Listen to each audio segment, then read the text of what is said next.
Летом этого года, после обращения жителей села и администрации села Псху к президенту Бадра Зурабовичу, были даны указания президентом для модернизации энергетики села Псху. В течение всего периода были выполнены работы. Реконструирована плотина, залиты бетоны, укреплены все течи. Плотина сейчас у нас водоснабжение повышено где-то на 25%. Генздание было в очень ветхом состоянии, были деревянные стены.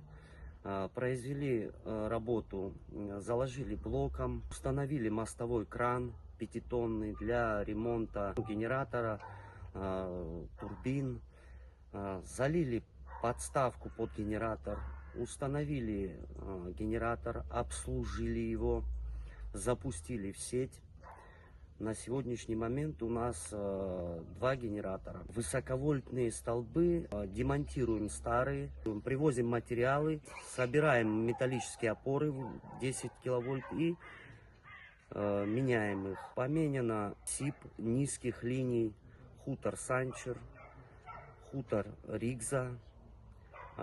Идет протяжка, установка опор на хуторе Битага верхняя, Битага нижняя и протяжка СИПа. Ведутся работы еще установки трансформатора возле пограничной заставы. Протянут СИП до заставы и ближайших домов возле заставы.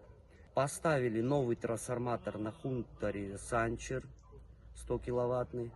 Новый трансформатор выделили для храма 100 киловаттный. Идет работа по его установке. Выделены подставки под трансформаторы, разъединители новые на 10 тысяч вольт под каждый трансформатор. Поменены из 5 подставок 3 поменено, и продолжаются работы.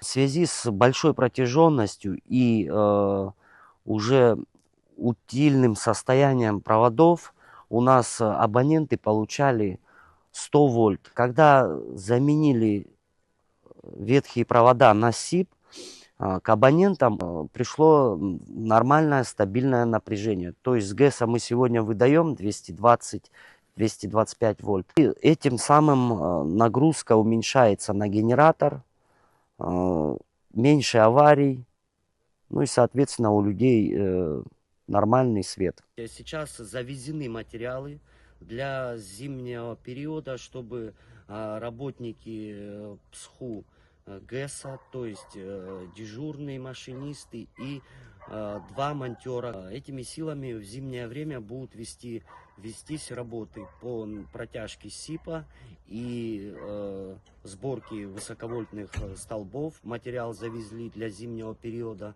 Работы еще будут продолжаться. По результатам модернизации электросетей мы получили улучшенную электроэнергию. Это уберет нагрузки на самом ГЭС и, соответственно, у людей будет нормальный свет. Аварийность кратно снизится в зимнее время.